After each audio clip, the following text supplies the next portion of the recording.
The Dave Hooker Show. A presentation of Off the Hook Sports. Objective insight, expertise, top guests. Available on YouTube, Apple, Spotify, and the Off the Hook Sports app. Download now for free.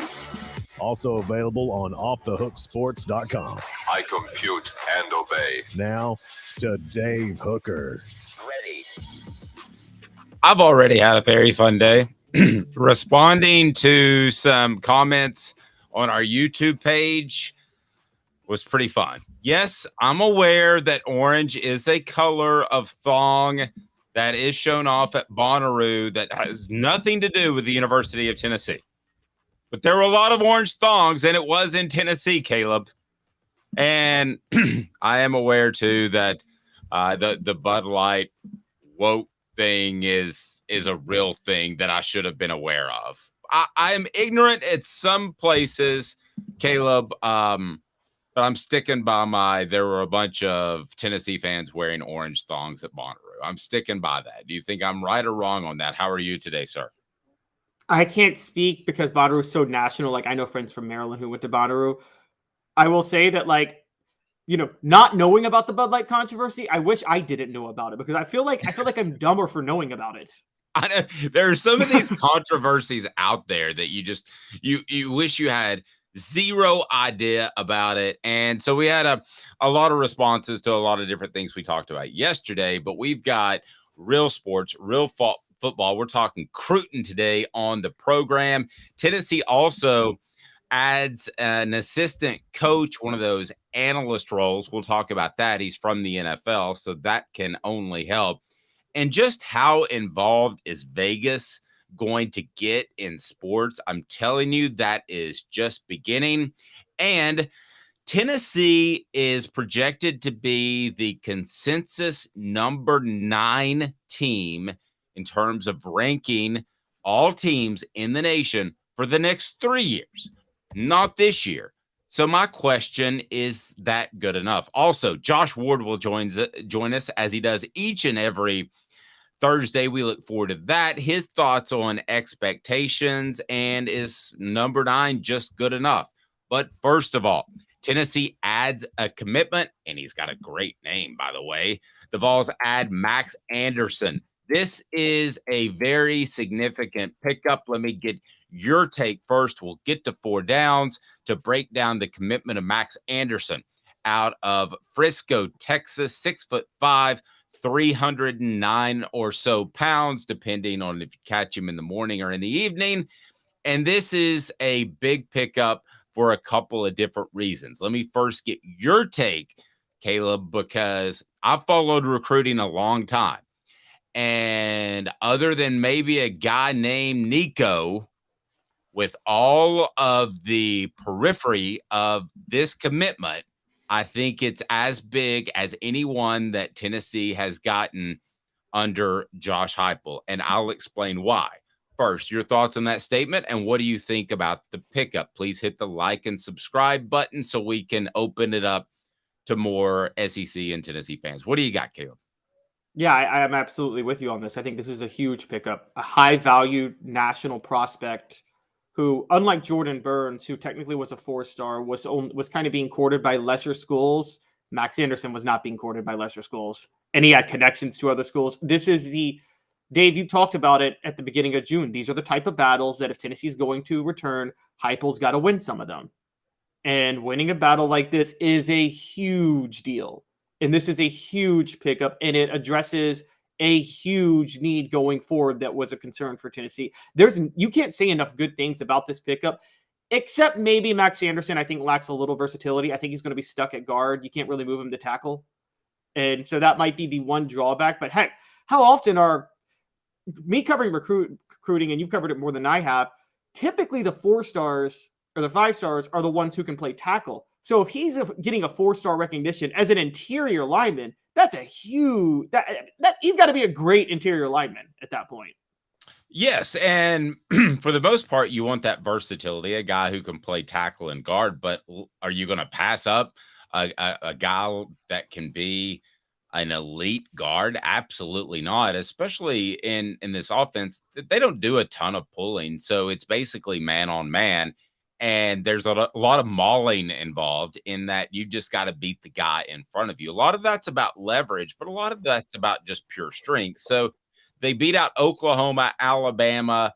They beat out programs Michigan. and Michigan as well. They beat out programs that are in the hunt for national titles. And that's not easy to do. Changing that reputation. So Tennessee's reputation right now in recruiting, great place to play. There's a great culture. They have NIL money.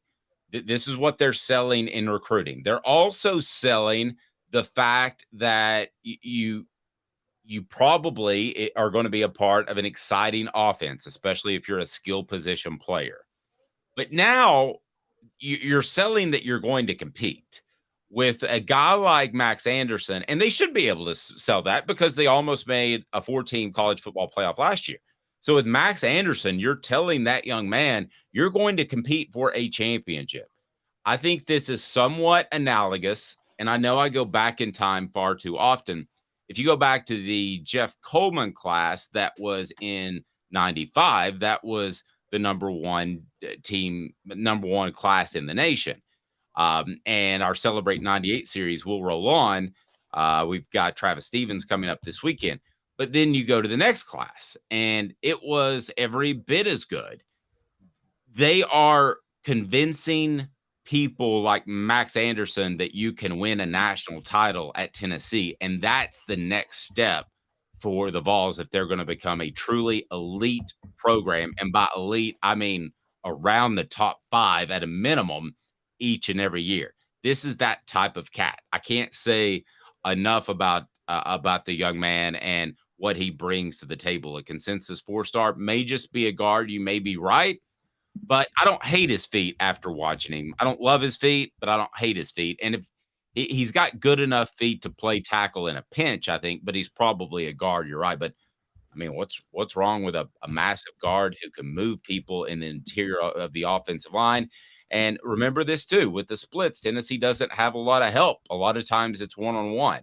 So they're going to have to get these sort of guys. And you go into Texas and pick up a guy. Tennessee hasn't had a great history in their prospects from Texas, but I kind of think that's just coincidence. And there's no reason to think Max Anderson can't be on the field in 2024 and can't potentially be a starter in 2025. I believe he can. Yeah, and it's also a selling point for Tennessee that the past 2 years they've had an offensive tackle go in the first round, an offensive guard, Cade Mays, who did play tackle at Tennessee, but still he plays offensive guard in the NFL. Actually, no, I think he did play guard in Tennessee as last year. Either way, he's drafted as a guard. He was drafted in 2022. So you've seen 2 offensive linemen get drafted from Tennessee, and you're starting to see not only are you being convinced that they can win a national title, but you're also being convinced that even as an offensive lineman, you can thrive in this offense and in this system. And that's a big deal. And I think this is, you're right, this is the type of battles they need to win. And there's no reason to think Max Anderson can't have a good impact. And quite honestly, because Heupel's running game is so crucial to running his splits that he does, guard's never more important than tackle. Don't get me wrong. But I would say that guards are a little bit more important in Tennessee's offense than a lot of other offenses because of those quick draws they run. No, I agree. And there was another guy that coming out of high school, I would have said is probably a guard. Okay. I underestimated his athleticism, and that's a guy named Darnell Wright. And I wonder how much Darnell Wright going as high as he did in the draft helps get a guy like Max Anderson. And that's pretty significant. You turn him into not only a very good offensive lineman, but a guy that could play left tackle, a guy that could play right tackle, a guy with versatility. Yes, he came to the table with a ton of physical ability. He might have been Tennessee's best natural athlete pound for pound last year. But how much do you think Darnell Wright getting some pub in the NFL draft and going as high as he did helped land a guy like Max Anderson? I think a lot. Oh, absolutely a lot. And don't forget this with Darnell Wright. Darnell Wright was roughly Max Anderson's size when he committed. Yep. And he put on the 30 pounds. And the thing that made Darnell Wright so intriguing was he maintained his athleticism when he put on that weight. We have no idea if Max Anderson can maintain his athleticism if he puts on that weight. If he puts on 30 pounds and he's still as quick as he is now, then he is a tackle. Then he is a versatile lineman who can play anywhere. Yep. Nope. Totally agree. It's the biggest pickup for Tennessee that's not named Nico. Is that going too far out on a limb? I kind of thought I might get a little bit of pushback from you, but are you good with that? No, I'm totally on your side. I was with you from the start. For the 2024 class, absolutely. I got to go back to the 2023 class and do a little more research, but I can't think of anybody. So, no, I'm with you. The past two classes, Max Anderson's the biggest pickup for Tennessee by far. And I'm definitely not counting transfers. Nico. Yeah, definitely not counting transfers like Thornton and all that stuff. I'm talking straight out of high school, which is where this program needs to grow. So let's do a little bit of 4 downs with Max Anderson. It's brought to you by our friends at Craft Treats. 4 downs. 4 questions. 4 answers. The Dave Hooker Show. 4 Downs. A presentation of offthehooksports.com. I definitely am ordering Craft Treats soon because I don't think I've shared with the audience that I lost my dog about 3 weeks ago, and I've got the itch. I've got to get a dog. And it's going to be a puppy, so it's going to need the chill pills. The chill pills are going to relax it because it has the CBD derivative. Go to crafttreats.com, use the promo code OFFTHEHOOK, and you get 20% off. The chill pills will help with digestive issues, arthritis, anxiety that puppies have. Like, what is this home I'm in? They will help with that. Crafttreats.com, 20% promo code with Off the Hook non-CBD products as well. And they are phenomenally awesome. So let's go ahead and get to it. 4 downs. The one, the only Cooper Mays leads us into 4 downs, which if you think about it makes absolutely no sense because he's not calling downs. He's the center. The quarterback usually does that. But to me, that's what makes it funny. Coop, what down? Coop here. First down. Thank you, Cooper. I appreciate that. First down is this. Biggest of the 3 recent commitments. How would you rank them? I think we agree that Anderson is number 1. I've got Boo 2, Burns 3. You? I mean, I'm right there with you. It's exactly that order. Now, I'm going to split the baby a little bit. King Solomon reference. I'm going to go. Sorry. That's officially my favorite reference that you made. Go ahead. The King Solomon reference. I'm going to say where Max Anderson and Boo Carter are a bit different. The world would have ended if Tennessee didn't get Boo Carter. I mean, that is you raise your panic button immediately. You don't raise your panic button by not getting Max Anderson, but you celebrate a lot more by getting him. So here's what I compare it to. We're on 4 downs. You're at a last-minute drive.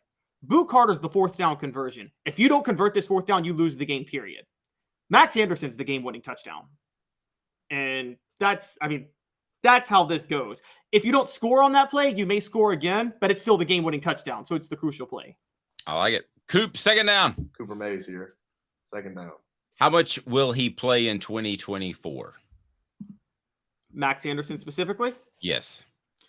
In 2024, I think he'll be a rotational player by the middle of the season, but not a starter.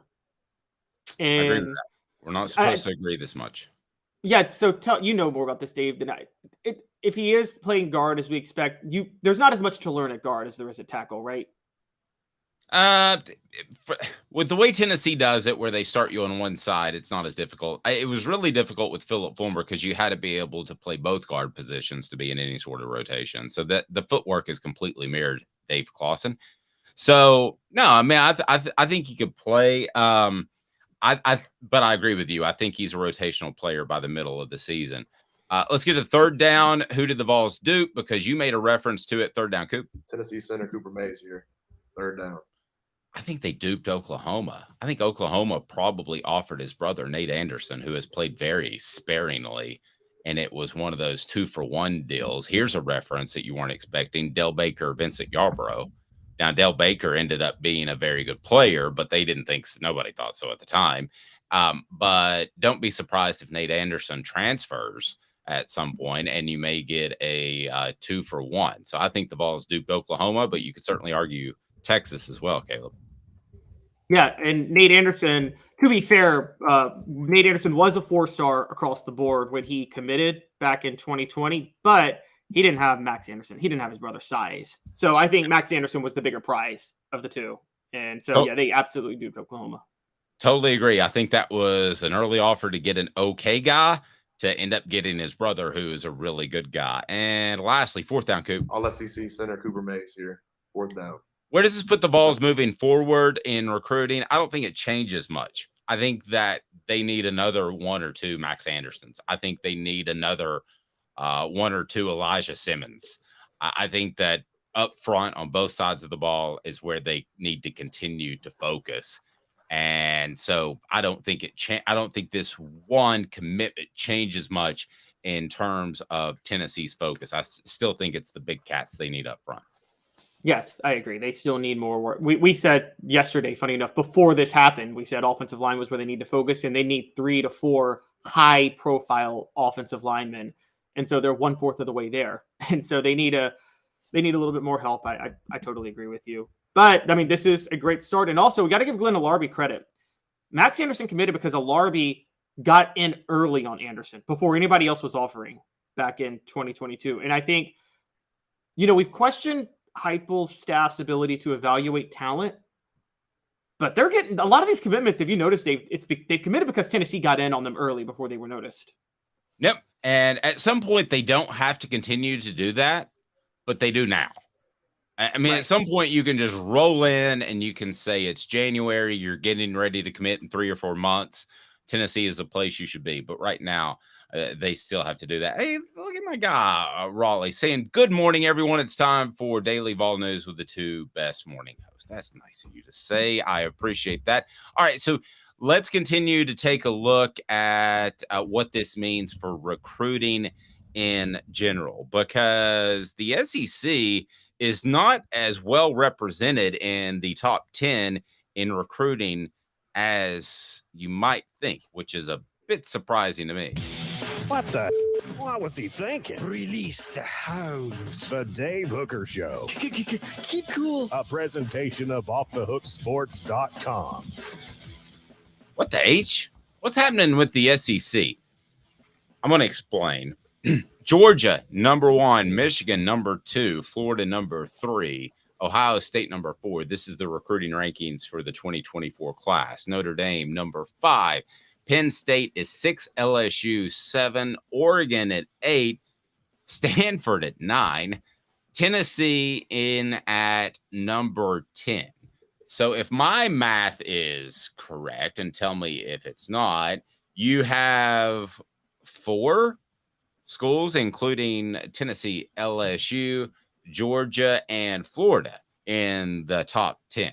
What does that mean for recruiting right now in the nationwide scope? Because typically you'll see 4 in the top 7 or 8 and another couple to round out the top 10.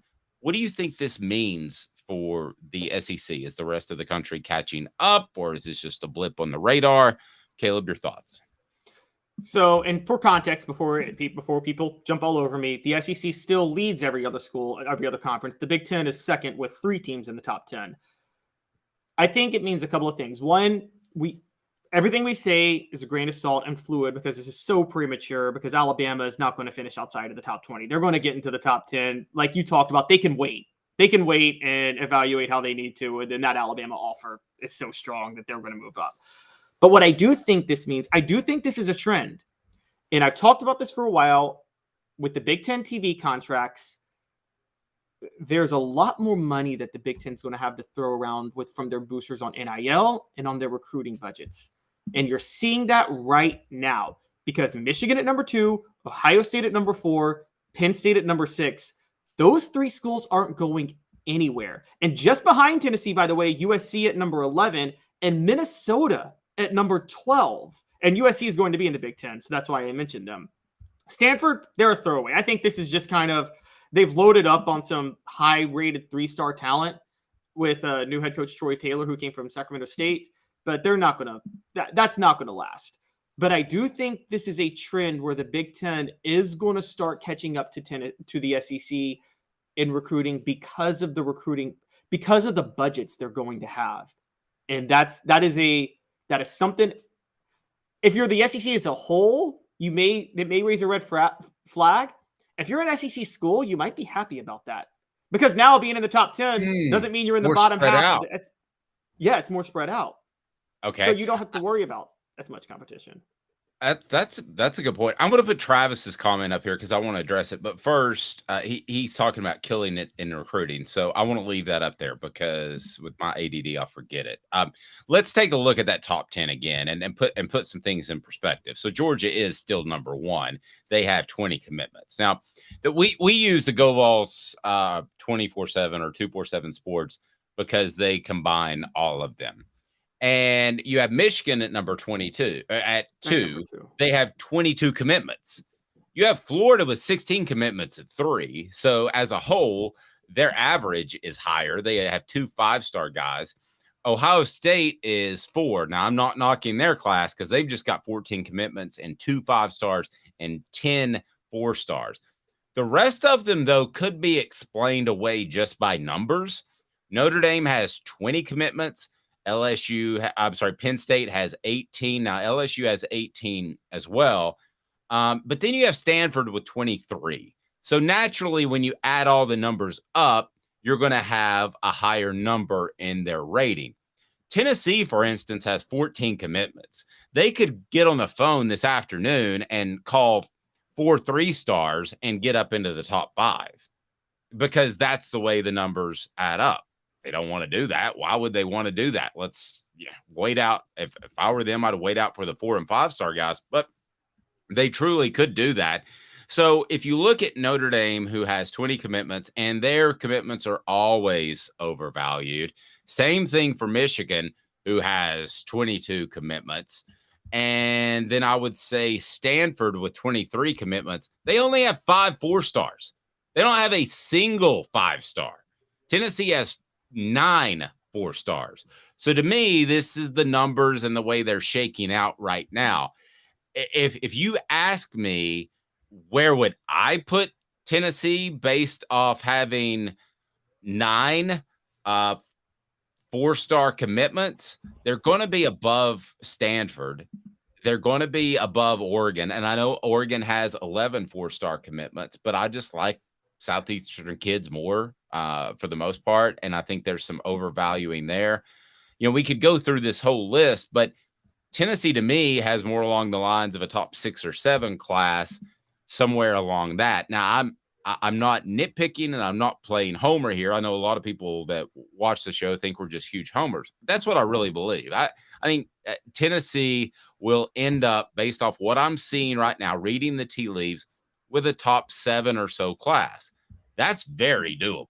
Now, they have to be in the top 5 eventually, but top 5 wouldn't surprise me after the Max Anderson commitment. It would not surprise me at all. And that would be monstrously significant. Now, Travis says, this is why I left it up, because I want to get back to it because I had to switch screens.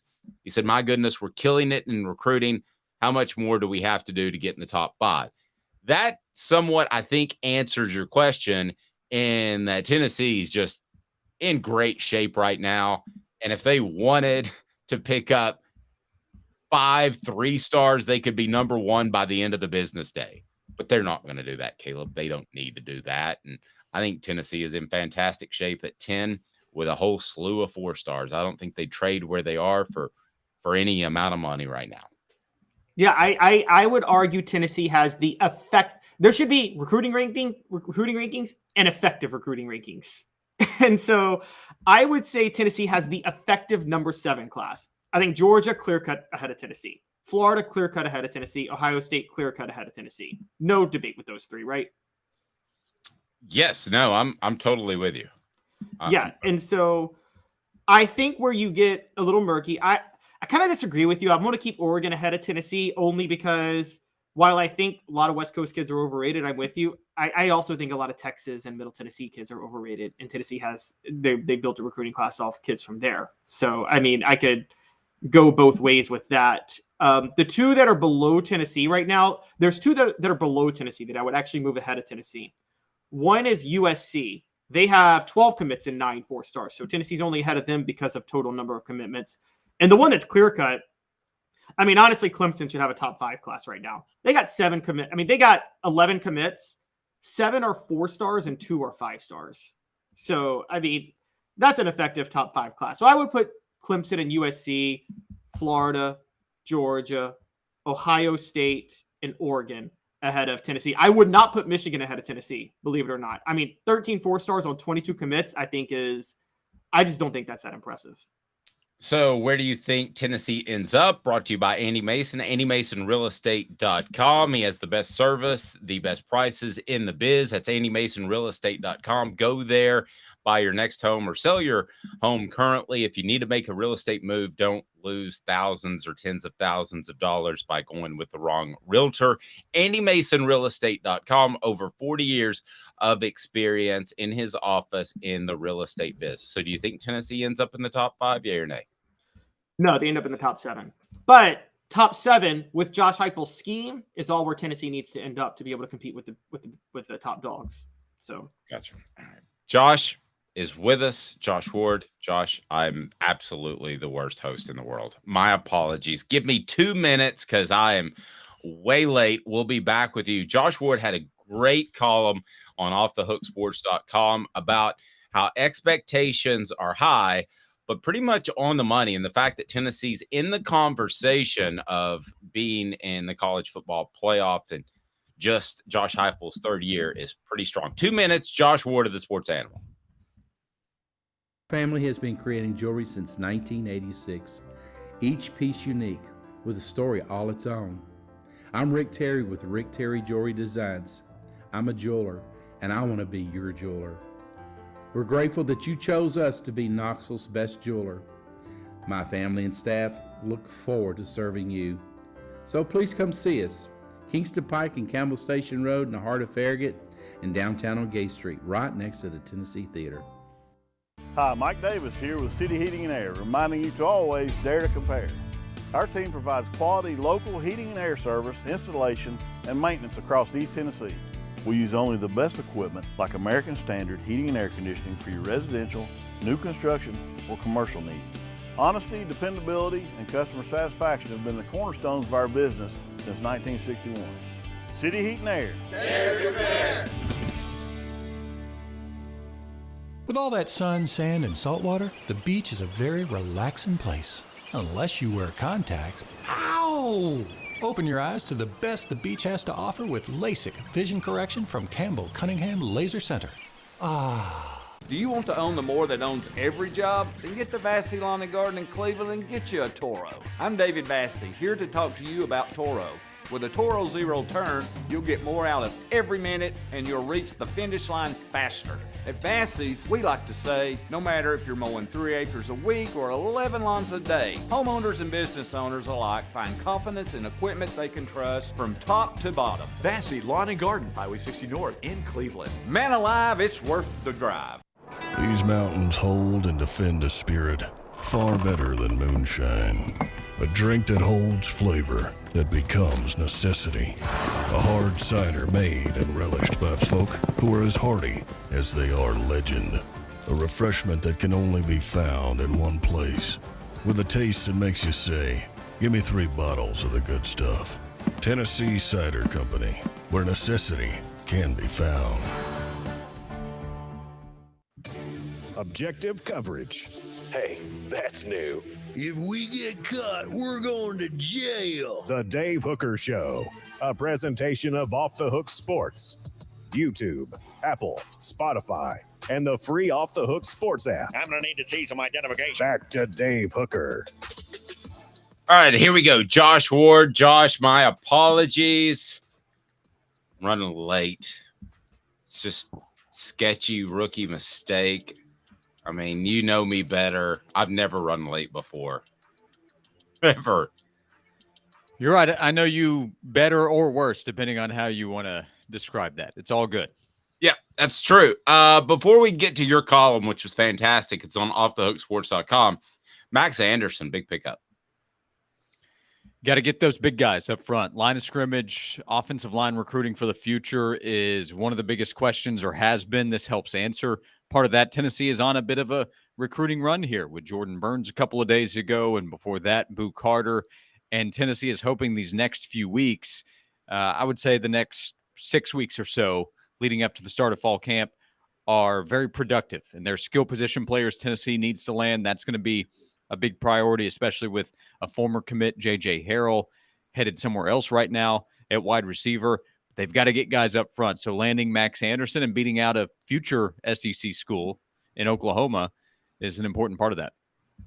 Josh, I feel like there are times in this Josh Heupel rebuild that kind of have to check ourselves. I mean, it's not all supposed to fall into place and be as easy as it's looked at times. And your column was essentially pointing that out, that if we're having the conversation 2 years ago that Tennessee is actually in a discussion to make the college football playoff, especially at 4 teams, you would have probably slapped me and said, that's the craziest thing I've ever heard. To be in that discussion is a major, major step in the right direction. If you can just kind of talk about that and your column, because nobody thought Tennessee would be here in late June 2023. Yeah, I think my point there was to think about what we are saying. So I led off saying Tennessee probably won't win the national title, which I think most people are going to agree with. Most people outside of Knoxville for sure are going to agree with that. But if I just say, if you ask me, hey, what do you think about Tennessee's national title hopes this year? Can they get it done this year? And I said, probably not. That doesn't sound very exciting, right? But if I'm saying probably not instead of no way, well, that's a lot better. The fact that we're having the conversation changes things. One reason I thought of this is I came across a story that was pointing back to close to a decade ago when Elon Musk said that he thought that Tesla would fail when he took over the company about 15 years ago. He thought that it would fail.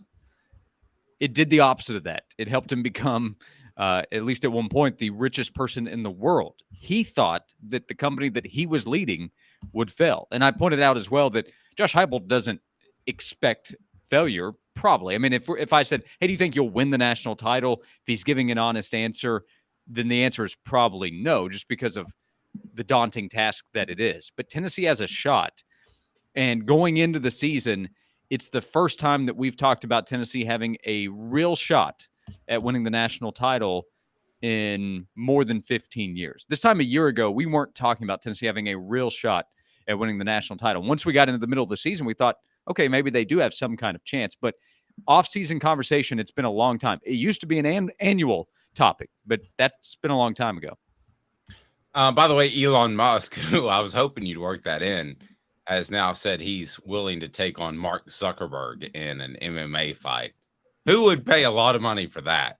Dave's raising his hand if you're on the audio platform. Yeah, Zuckerberg would injure each other. Kill him, by the way. Zuckerberg would kill him? Kill him. Yeah. Oh, Zuckerberg a tough guy? Yeah, he's like a major workout guy. He just did the Murph a few weeks ago in like a near record time. He has invested all this money that he has into being a bit of a workout warrior. So I don't know about all of his fight training, but considering the shape that he's in, his age, I mean, it wouldn't be competitive if it's a fair fight. Oh man, I didn't know that. I was all people just think of him as some computer nerd sitting in his dorm room in Harvard from having watched The Social Network. That's not Mark Zuckerberg at all. No, he would destroy most people. Yeah, for sure.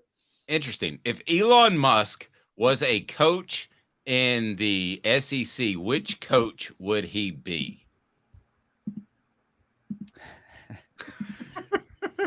Well, he'd probably be a blend of coaches, but kind of a blend of Jimbo and Kirby. Jimbo and Kirby. Yeah, because I could see that. The bad hair with Kirby. Yeah, I mean, so Elon is obviously wildly successful, right? But he also has a personality that is different from most people with that kind of success, at least that he shows publicly through Twitter, which he's now in charge of. So, that's a tough one with the SEC. because a lot of coaches don't want to show any kind of personality. Jimbo held a press conference where he went at God, as he called Nick Saban. So that's why I work Jimbo into the comparison. All right, Caleb. Y'all are both wrong, by the way. It's absolutely Lane Kiffin. Like, ooh, that's it's pretty absolutely good. Lane Kiffin. Talks. Lane, you're right. Lane should be a part of the comparison for sure, especially if we're talking about the Twitter aspect. Because speaking wise, Lane doesn't show a lot of personality. His is with his thumbs. I don't think he's as comfortable with it publicly. But Twitter, where Elon is based, yeah, for sure. Yeah, and Elon's a lot more successful than Lane, as much as I think of Lane as an offensive coach. Yeah, and Zuckerberg would be Caleb. Who would Zuckerberg be? A Tell quiet you what, coach. maybe we need to revisit that He's a one. quiet coach who stole everybody else's ideas and got successful off it. I mean, both Elon and Zuckerberg stole people's ideas, but still. Well, I wrote the column based off Elon's quote, so I kind of stole the idea too. I can't throw any stones. So Josh, do you get the sense, because you talked to a ton of fans, and do you get the sense that people would be disappointed if Tennessee wasn't at least knocking on the door of a 4-team college football playoff this year? Mm-hmm. That I mean, if you're around the 6, 7, 8, I think you should still be happy, but you're replacing a quarterback and all that. But do you get the sense that people would not be happy? Well, I think most people probably want to be in that conversation entering November, because the Georgia game is not until November 18th. It's funny how this conversation that we're having today will be different a year from now as we approach the 12-team playoff. But it's a 4-team playoff discussion right now to determine a national champion. So if Tennessee's out of the conversation before we get to November, yeah, I think a good amount of people would be disappointed. I mean, that means you're projected to go 9-3 at best at that point, which would be solid in my opinion. That's only one game back from where you were a year ago, with a Heisman contender and a Biletnikoff winner and a top 10 pick on the offensive line. But the conversation's changed, which is a good thing for Tennessee. Again, that's the point of this. But yeah, if Tennessee goes into November and they're already out of the playoff conversation, realistically, I think that would disappoint a lot of people. Okay, I'm just going to say this. I think that Zuckerberg is Kiffin because of the social awkwardness. Go ahead, Caleb. Sorry. Well, Elon Musk is more social. These are two real winners. Kiffin doesn't say at some point Saban has to enter the conversation just because of all of his success. There is the video that came out from, I guess, Christmas time with him and the VR boxing. So I don't know how that factors into the tech part of this. But at some point, Saban has to be included in the comparison because of the winning. Yes. Who invented MySpace? Because I can tell you who that would be. Yeah, that Tom. Would be... Oh, who? Tom. Yeah, his name was Tom. Yeah, Tom. Now he's like a world-class photographer. And by the way, he's not. He would not be Beamer. Dave, you're wrong. Tom's one of the smartest people ever. He invented this, and then he sold the thing for $500 million before it tanked, and no one comes at him. He's sitting in his mansion laughing at like Elon and Zuckerberg trying to be liked by everybody. So you're saying Beamer's stupid? I mean, okay, go ahead. I mean, the dramatic pause. All right, continue, Calhoun. Let's get straightened up here. Josh, I wanted to bolster your article a little bit. I did some digging, funny enough, on my own. And Tennessee, for those who don't know, since their 1951 national title, has only had 5 preseason top 5 rankings since then. 96, 97, 99, 2002, and 2005. None of those years did they win the national title, by the way. It was 98. But most of the years when they were in their heyday in the Majors Fulmer years, it was top 10. So would you say 1 to 5 is like you expect to win the national title, but 6 to 10 is you probably won't, but it's not crazy if you do? And would you say that's kind of where Tennessee is, which wouldn't that mean that they're right back where they were in their heyday? Yeah, close to it. 98, what were they? Did you mention it there? But I think they were in that 11 to 12 range. I think they were just outside the top 10. Was it? I thought it was 10. Was it 11? Maybe they were. Maybe they were 10. But so yeah. So either way, there's no real difference there. That's about where this team is. Probably ranked a little bit below there when the polls come out. My guess would be in the 12 to 15 or 16 range. Total guess. But that's about where Tennessee is, which is about where Tennessee was when they were at their best. So yeah, they're a part of that conversation. Now you just need to show that you can keep doing it, and you have to recruit at a higher level to realistically be where Georgia and Alabama are, and maybe where LSU is or where it's been previously when they're competing for titles. They just had so many players. And Tennessee put together a good 23 recruiting class. You guys were just talking about what they could get done in 2024. And if you continue to stack that, then you have the ability, as long as you keep your coaching staff together in terms of Josh Heupel and the strength program and all that, you're going to have coaches come and go. But sustain that. Then you can really build something, because Kirby did a really good job early on, but it took several years, and he had to answer several questions about whether he could actually win the big one. So expecting it right now would be unfair. Pointing out that Tennessee is in the mix right now, if you go by win totals, Tennessee is tied with LSU in most spots. It might be different in some, but at 9.5 wins. Only 2 schools are better right now, Georgia and Alabama. That's another statement of where Tennessee is. Now they just have to go out there and prove that what they did last year can be repeated, or at least close to it, in terms of winning a bunch of games, being competitive in all of them. That would be the goal. And then you hope that you get enough breaks that go your way. Want to get your take on this. It's today's tough question, because there's a national media outlet that believes that Tennessee will be a national power for the foreseeable future. Today's tough question is now, and it's brought to you by Zen Sports. Today's tough question. Take a side. Take a stand. The Dave Hooker Show, a presentation of offthehooksports.com. All right, so ESPN does this future ratings, Josh, where they say that Tennessee will be a number 9 team over the next 3 years. So it's not just this year. Obviously, it's not 2024. It's not 2025, but it's number 9 over the next 3 years. This may or may not be new. I haven't seen this before, but I find it very interesting. So today's tough question is number 9 consensus. When we average them together at the end of each and every year, will they be 9 better or worse after 3 years? The end of the year average of where they finish. I will say better. Okay. I'll say better with recruiting, the offense, and quarterback play of what I expect it to be.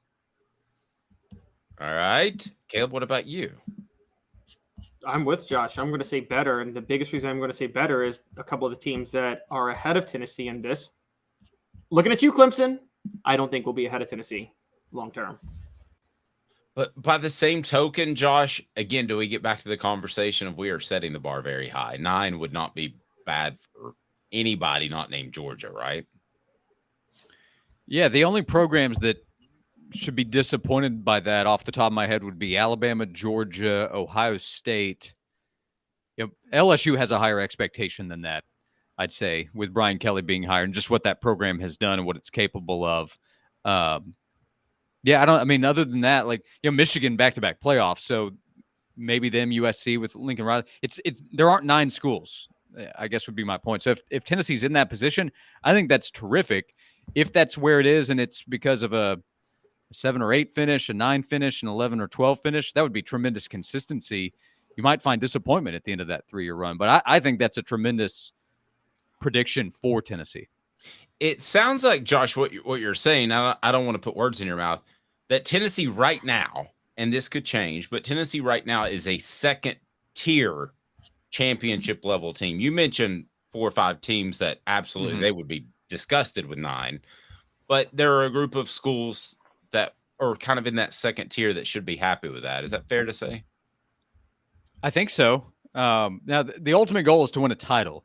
Like what Tennessee did last year is terrific, but part of that is because of where Tennessee had been leading up to it. If we go back to that 95 to 99 run, and even several years after that, the expectations for Tennessee football were to compete for a title and then go win one. And after 98, they weren't able to go win one again. And it became more frustrating. You remember the contract that Philip Fulmer had going into 2008, where you got an automatic one-year extension if you won 8 games. And at the time, there were a lot of people that were upset by that. And you know what happened in 08. But think about what's happened since then and how many seasons fans would have loved to have been able to go 8-4 and then try to build on that. So the way you view things can change. Over the next few years, fans are going to expect more, which is understandable. Josh Heupel over the next few years expects to do more. He expects to win a national title. He's done it. He knows what it takes. He wants to do it again. He wants to do it as the head coach. He wants to lead Tennessee there. But expectations change depending on results, which means the opinion of those results change after the fact. If Tennessee doesn't win 11 games, if let's say Tennessee's best season is 10-3 over the next 3 years, you're gonna have a lot of disappointed people because of what Tennessee did in 2022. Yeah, and I don't think anybody would turn down a 13, a 14, and a 1, which would average out to 9. So nobody's going to turn that down if that included a national title, right? Sure. Yeah. How do you get there is part of it. But let's say over the next 3 years, Tennessee doesn't have better than a 10-2 regular season. They do have one playoff appearance in the 12-team playoff, and I don't know what they need to do there, but they don't win the title. So they don't have any SEC titles, and they don't have a national title at the end of the next 3 years. A lot of people will be happy. Not everybody, though. Interesting. Zen Sports, the new sports book in Tennessee, revolutionizing the way you earn sports betting rewards. That means no more deposit bonuses that turn into deposit nightmares on Zen Sports. What you see is what you get with their cash rewards program. You get a lot of cash for a welcome bonus, earn an unlimited 5% cash back on your betting volume for your first 15 days when you sign up with the promo code HOOKED. That's HOOKED. That's right. Unlimited 5% cash back. Keep betting, keep earning with 3% cash back on your betting volume every month after that. And refer friends to earn a percentage of their betting volume as cash rewards too. Zen Sports is bringing the cash back to Tennessee. So if you bet big on sports, you want to be betting on Zen Sports. Zen Sports betting just got better. Zen Sports. Caleb? Josh, when we're talking about where Tennessee's going to be over the next 3 years, obviously recruiting comes into play. I told Dave in the last segment, I don't know if you had heard this yet, but I said I don't think Tennessee has to recruit at a certain level, but I don't think they have to be top 3 to 5 every year because they are the type of team that, like Spurrier with Florida in the 90s, has a coach who's going to give them a schematic edge that can overcome maybe not being top 3. Where do you stand on that? Do they still need to recruit right there on the level with Georgia, or do you think with Josh Heupel they can maybe be just a tad below and then out scheme Georgia to win?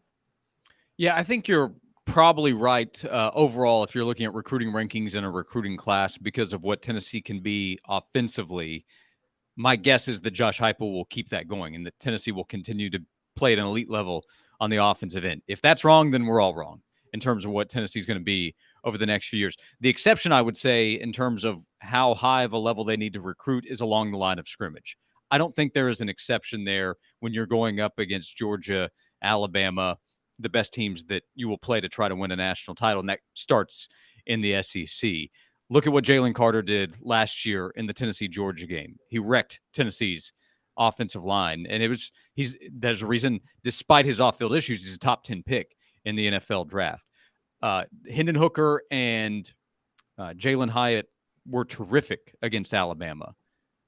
But do they win that game without Darnell Wright? If they have an average right tackle instead of Darnell, in my opinion, no. And I don't think there's a chance. So they need to recruit at a very high level. Tennessee has they have good offensive linemen. They have some guys on the defensive line. They need more of them. You need as many guys as you can find. You need a game-changing player on the defensive line. You don't have to have a bunch of top 10 picks at tackle and across the offensive line. But Tennessee needs more of those guys. Look at Cooper Mays, who is a part of what goes on here at Off the Hook Sports. He is so important at center. If he is injured, there's a ton of concern of what happens if he's unavailable. So you need more guys that you can count on the offensive line. So recruiting at that position will be so important. That's why landing battles for players like Max Anderson is so important, because Tennessee staff said, we got to have this guy. They went out and got him. So they need more of those type of players. It's actually in his contract, him and Jacob, he's not allowed to get injured. Okay, well, that's good. Well, Jacob's a very good guy. You don't have to worry about him. That's right. There was a moment, I can't remember the game. My wife and I were watching it, and they both got banged up within 6 plays, and my wife just goes, "Oh my Lord." Speaking of that, sorry, Dave. Can I jump in and just ask, because we have Josh here, and this is a thought I brought up to Dave yesterday. Josh, I've been very Dave knows I have a track record of saying Middle Tennessee recruits have been overrated the past 10 years, and Nashville recruits have just consistently been overrated in recruiting rankings, and the numbers back me up on that. Is there a new trend, though, of Knoxville and East Tennessee recruits being massively underrated? I mean, Tennessee's like churning out some real talent from the Knox Catholics and the Farragut Academies and the Powell High Schools right now. Oh, here goes Josh talking about his admirals. It's boats and soccer and boats and a little bit of football. Go ahead, Josh. Well, all of that, in fact. All of that. Yeah. You want to diversify the portfolio. Farragut approaches the same. To Caleb's point, I think a lot of times we've seen offensive linemen, and there have been a few from Farragut that have been kind of overlooked, and it's a difficult position to try to evaluate because a lot of times you're talking about guys that are 260 to 280 pounds, and how are they going to grow and how will they develop? But Farragut has had guys, Tyson Claybo, this is years ago, but then Nathan Gillum, who's now with the Cincinnati Bengals, went to Farragut, went to Wake. Jacob was his older brother that went to Tennessee. Catholic's produced a lot of talent. Catholic has done a really good job and will continue to do that.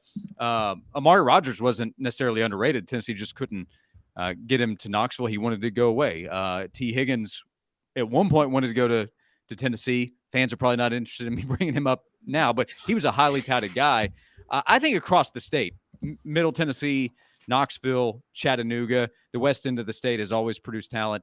I think that will just continue. There are a bunch of Nashville guys that Nashville and Murfreesboro that Tennessee has coveted. That includes this 2024 class. So I think that will continue to be a priority. People are moving to the state of Tennessee. So there will be more athletes that I think that are available for Tennessee to try to go after. That's not going to be an entire class. You have to recruit Georgia, the Carolinas, everywhere. But Tennessee's producing more talent, and that includes the Knoxville and East Tennessee area for sure. Are we all, going back to Josh's column, are we all on board saying that it would be somewhat of a disappointment if Tennessee didn't make a 12-team playoff, not this year because they don't have it, but the next 2 years? Yes. Is that where we are? Yeah, so if Tennessee misses the playoff in both 2024 and 2025? No, I'm taking it a step further if they just miss one. Oh, so they've got to make both. Yes. Well, in that particular season, yes, I think that would be a disappointment. For the state of the program, no. Assuming we're not talking about they missed it because they went 7-5. So I would say that's an in-the-moment disappointment. Like Tennessee basketball losing to losing to FAU after beating Duke. That was disappointing for sure because they had a chance to go to the Final Four, but that didn't mean the season was a disappointment to me. Same with losing to LSU in the World Series. That's a disappointing loss. Now, again, they were there, so that's not exactly what you're saying. But a year ago, Tennessee baseball, they missed the World Series being maybe the best team ever. They didn't make the World Series. Hugely disappointing, not for the program. So I think that's what we're talking about. But, yeah, if a couple years go by and they haven't made either, that for sure will be disappointing and might bring up different conversations about where things are with Tennessee. Wow. Josh, great stuff.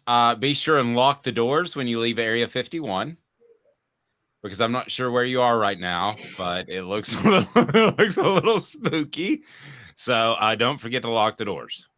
I'm going to lock myself in here if I run into Mark. Where are you? Are you at the radio station or home? Yeah, I'm at the station in the studio. Okay. Well, tell everybody I said hey. Yeah. Be careful if you run into Mark Zuckerberg out there. I'm scared to death suddenly of Mark Zuckerberg. Yeah. Josh is storing all the classified documents that all these different politicians stole. And they're in that room right there. How awful would that be to a guy who's worth billions and is smarter than you just to beat your rear too?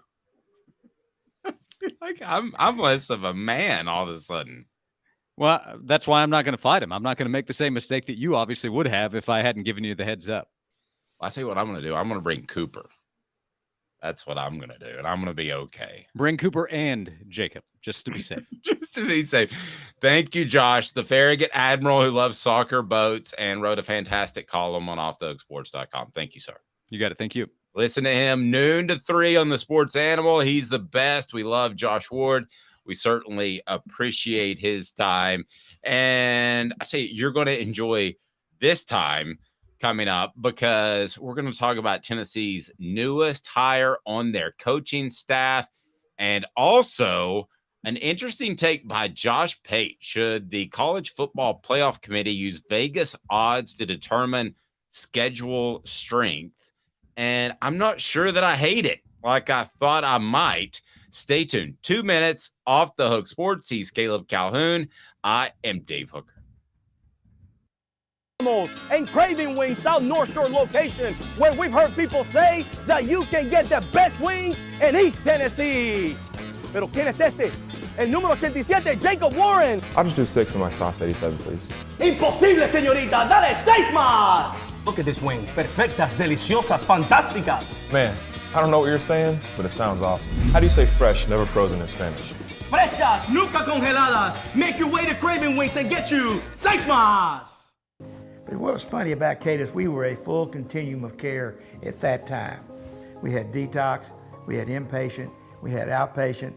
So we were doing a lot of the things that we do now. But now we just do them so much better. It's really a simple program, but we're complicated people. I am what I am, and now I got to do something about it. You can take your life back. Call Cadis today. Got cataracts? We can fix that. Never miss another moment.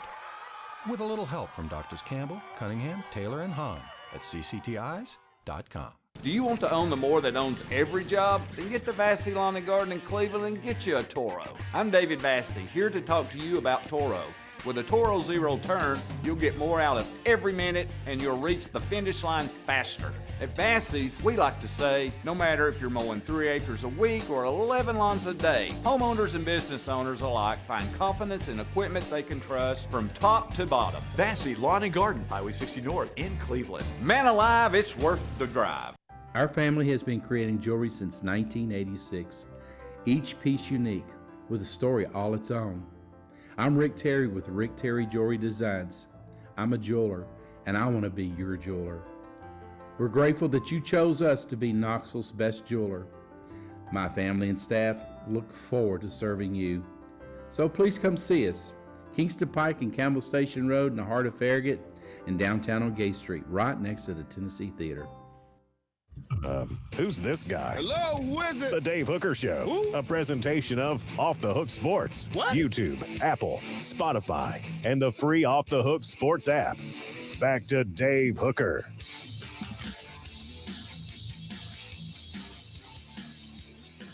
It's so interesting to me to see how involved and intertwined Las Vegas and gambling has gotten with sports, and I'm not opposed to it whatsoever.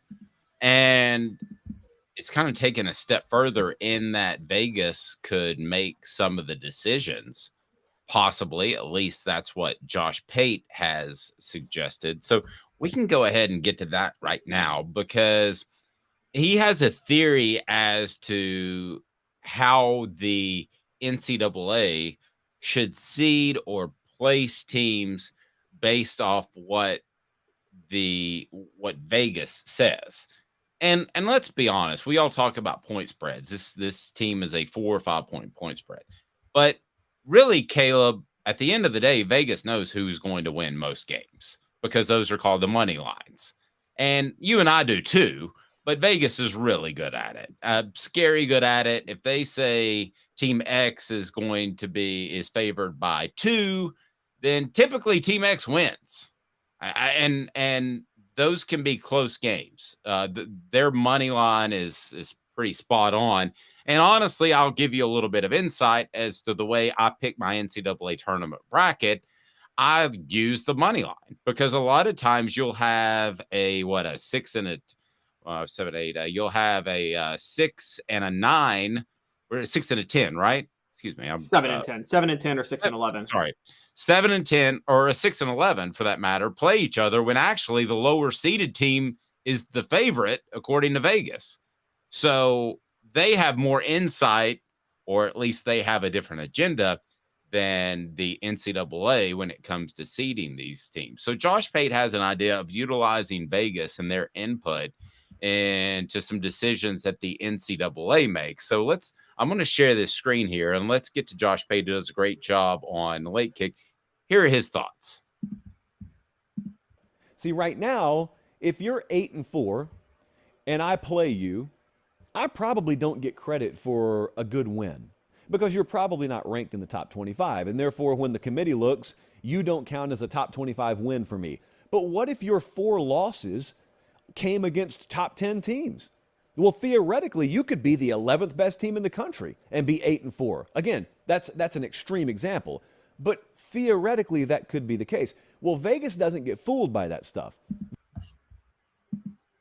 No, they don't get fooled by that stuff, and I don't think they get caught up into that. So, do you see this being a real possibility, Caleb, that Vegas could be used to make a lot of decisions, including who makes the college football playoff, including who is the home team or the bye team for the college football playoff? Because at the end of the day, they are the experts. That's why there's huge buildings built in Las Vegas.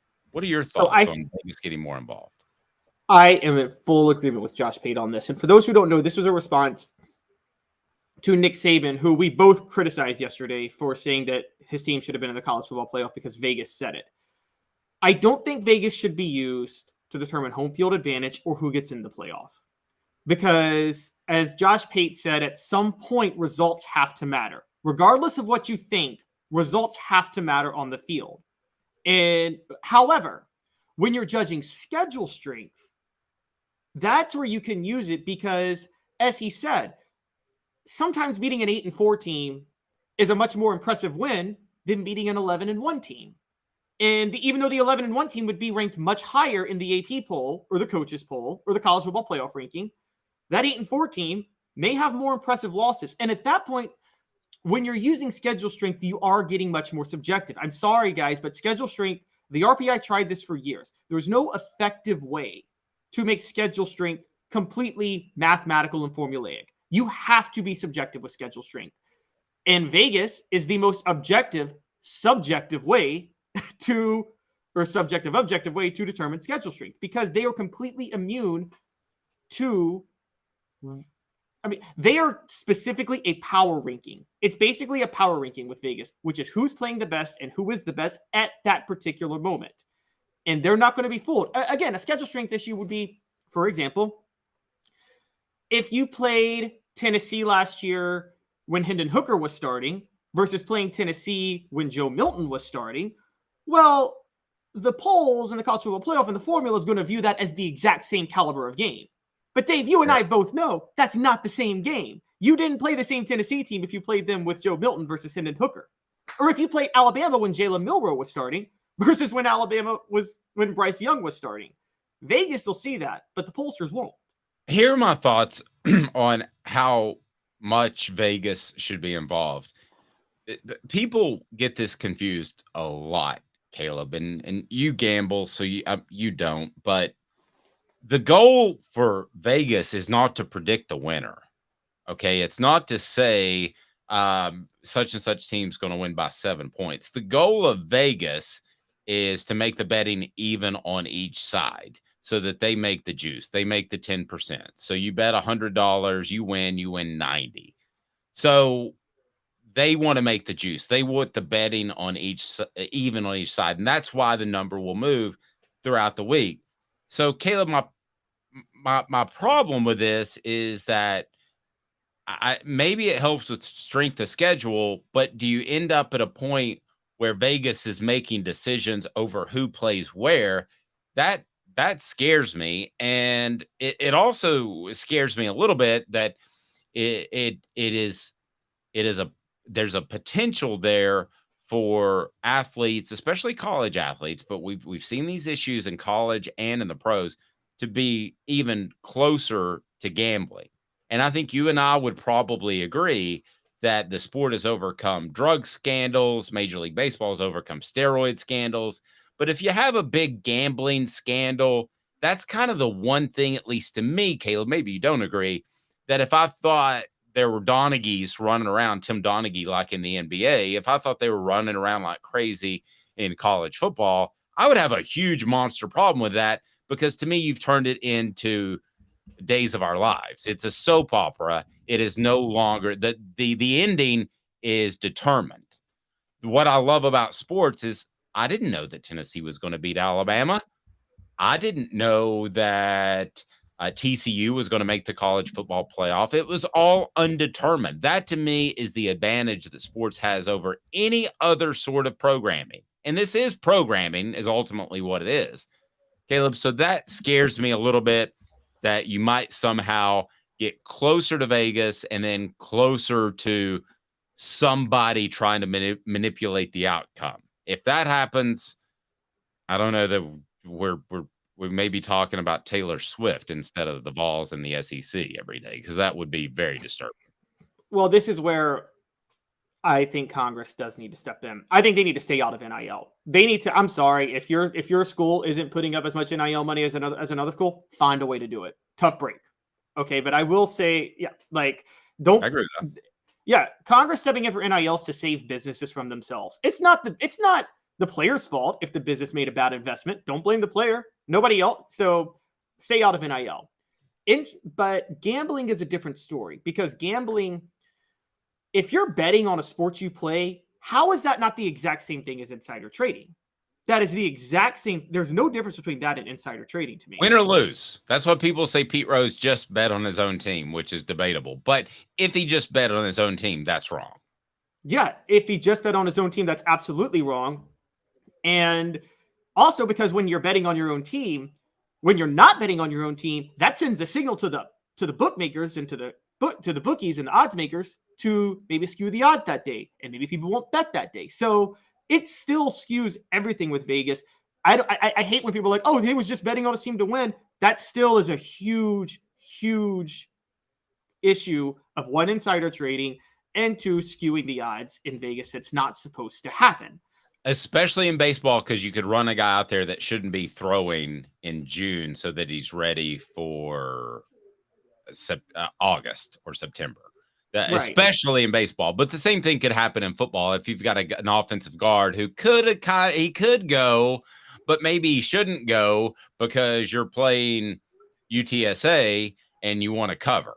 I mean, that to me, you don't ever have to bet against your team for it to have a very negative impact. And by the way, maybe Alabama leaving Tyrone Prothro in the game, which was dumb already as it was. But you could have a lot more of those if coaches are betting on their team to cover. And you would wonder now. At the time, Nick Saban was big about guys playing special teams, so I didn't wonder. Nobody wondered, and I don't think he would ever bet on his team. But I mean, it's not outside the realm of possibility that something like this could happen. Bassey Lawn and Garden, Man Alive, it's worth the drive. If you're in Chattanooga or Nashville, or how about even Knoxville, it's worth the drive because of their buying power. You will save thousands or tens of thousands of dollars at Bassey Lawn and Garden, Bassey.com to learn more. Man Alive, it is worth the drive. So do you think this is real? Do you think Josh Pate's theory might actually come to fruition in terms of the strength of schedule thing, or is this something fun to talk about in June? I think it's something fun to talk about. I would love it. I think that's the most effective way to do strength of schedule, but I don't think there's I don't logistically think there's a way they could do it. I think here's what they're going to do. I think the College Football Playoff Committee is going to not officially, but unofficially summon Vegas to break down strength of schedule. But it won't be on the record that they do that, because you are with me. I don't believe the College Football Playoff Committee watches every game. You will not convince me ever that they watch every game. It'd be physically impossible. Yeah. Do you think that the SEC is aware of when they set the schedule for the upcoming weeks? Do you think they have a rough idea of the point spread, because they want the closest game to be on, in the past, the CBS window at 3:30? Do you think they have a rough idea of that? I think they actually think, no, I don't. I think they have a rough idea, but I don't think they base a schedule on that. They base a schedule on what's going to get the most viewership each week for just games that are a draw. Even when Florida was dominating Tennessee, Tennessee was always on CBS. Okay, but let me stop you for 1 second. The most viewership is probably going to be the closest game, and you want the games to be closer at the end, which your Tennessee Florida thought flies in the face of this and makes me look stupid. But you're right. But if the game's close at the end, you lead into your CBS programming. That's the theory. That's why before Sunday Night Football, those 4:30 games were so big, because they would lead into what? Tick, tick, tick, tick, tick, tick, 60 minutes. And 60 minutes always got incredible ratings. So you do want the game to be close late.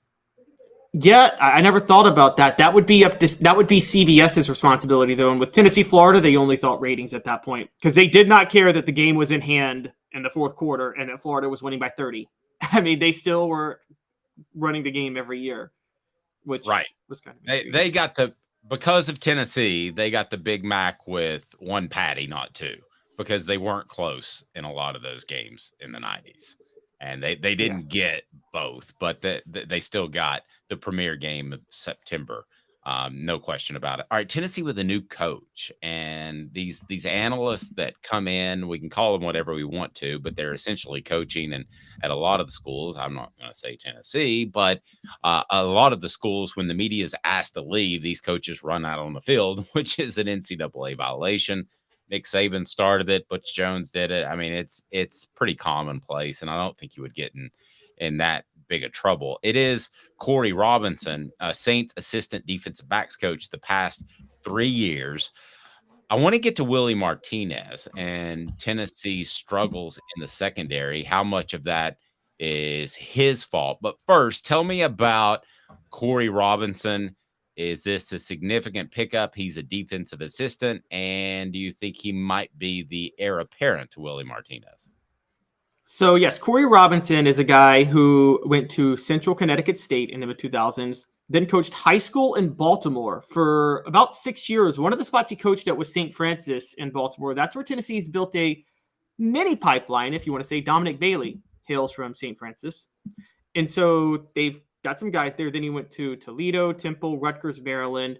But he spent the last 3 years with the Saints, meaning he has worked with two former Tennessee defensive backs, one who played under Josh Heupel and Alontae Taylor. But he also worked with Bryce Thompson. And Alontae Taylor is still, until Darnell Wright was the best draft pick Josh Heupel produced out of Tennessee. So I think he's very familiar with what Josh Heupel does. I think Tennessee would be familiar with him, because all you got to do is call up Alontae Taylor and say, hey, man, I helped you become an NFL player, and it didn't look like that was going to be the case. What do you think of this guy that we're thinking about hiring? So I think that goes both ways. Yes, exactly. No, that's very true. So I think this is a very intriguing hire. And look, Willie Martinez is a longtime journeyman. I don't think he reminds me of Larry Marmie back in the day. Remember him, Dave, defense coordinator at Tennessee? I do.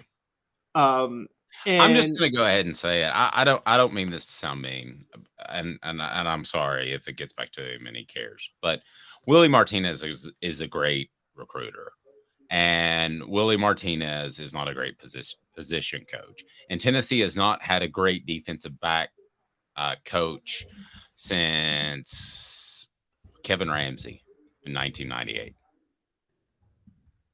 Can you? I thought you might be able to fill in the blank, but it's not Larry Slade, who took over in 99. He was horrendous.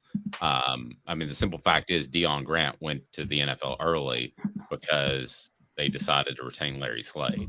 You were more in it when I was covering recruiting for ESPN. You were covering Tennessee still. Am I missing somebody that's a great defense? So I thought Derek Ansley was great his first year in 2019 with Tennessee, but Tennessee's secondary was so bad in 2020 when Pruitt got fired. But I don't know if that's on Derek Ansley, because Pruitt, we all agree Jimmy Pruitt's a good secondary coach. I think there was just a lot of issues in 2020 overall. So I thought Derek Ansley was a pretty good one. Before Derek Ansley, Terry Fair coached the defense for a year, and I wasn't sure he was that bad either. But I think Pruitt did kind of force him out to make room for Derek Ansley. You put me in a tough situation. I love Terry Fair. I did a show with him for a year. I think he's fantastic. I think he's a great individual. I think he's a great man. But if you look at what he's doing now, it's not coaching. So that was either partly because of the personal toll it can take on your family, or he wasn't very good at it. And a lot of times those are one and the same. So I think he wanted to coach, but I don't think that he necessarily wanted to spend the time, and I can't blame him. I wouldn't want to. By the way, on his Wikipedia page, it says he also co-hosted The Drive, a talk radio show that aired on WNOX in Knoxville. I get no mention of that, of being the co-host and name of the Dad Blame Show. Nothing there. I mean, wow, Dave. Nothing. Not that I'm an ego guy, but for goodness sake. Oh, wait, what about this? Okay, here's an interesting one. The kid in your Willie Matt Garza. What about him? Eric Berry did win the Thorpe Award that year. Yeah. He was solid. I'll give him that. Yeah, I'll give him that. Yeah. Yeah. But somebody needs to. Can somebody? And I mean, when Jeremy Pruitt was head, let's get back to that. Can somebody address? I don't have a Wikipedia page. What do you have to do to get a Wikipedia page, Caleb? You've got to get famous. See who's famous for their integrity. That's City Heating and Air Conditioning, cityheatandair.com. Over 50 years in East Tennessee. Integrity matters. Sometimes you don't need a whole new unit. You just need a part, or you just need some coolant. Well, the other guys are going to tell you, spend $10,000 on that new unit. Don't do it. City Heating and Air Conditioning, cityheatandair.com. You will absolutely love them. And when the temperature's getting hot, some of these units are going to fail. They will not fail like so many Tennessee defensive backs, Coach. Okay. Hey, let's try to, before we get out of here, let's try to answer Rocky Top Tom's trivia question. This is a good one because I don't know. Rocky Top Tom, the Caleb Calhoun show. Is he wanting to rename the show? Is that no? That's Rocky Top Tom. Trivia question: who is the only player coach to win 3 national titles, both as a player and a coach? I expect great things from you, Caleb. Don't let me down. Wow. It has to be an Alabama guy, right? Well, okay. And a coach.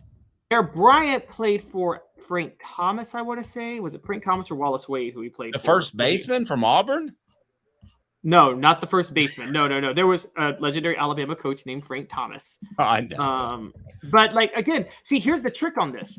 Nobody technically has a three-peat as a national champion. So they had to have done it 3 times in 4 years.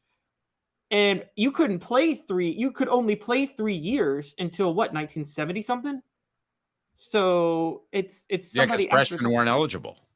Yeah. So it has to be somebody. Okay. Is it okay, we're going to tease this to tomorrow, because it's probably not great podcasting to sit there and watch you think. So we will have it on tomorrow's show. He's Caleb Calhoun. That's a good one, Rocky Top Tom. I hope you didn't just make it up. He is Caleb Calhoun. I'm Dave Hooker. Yeah, just threw it out there. Who's the only coach and player to win 8 national titles?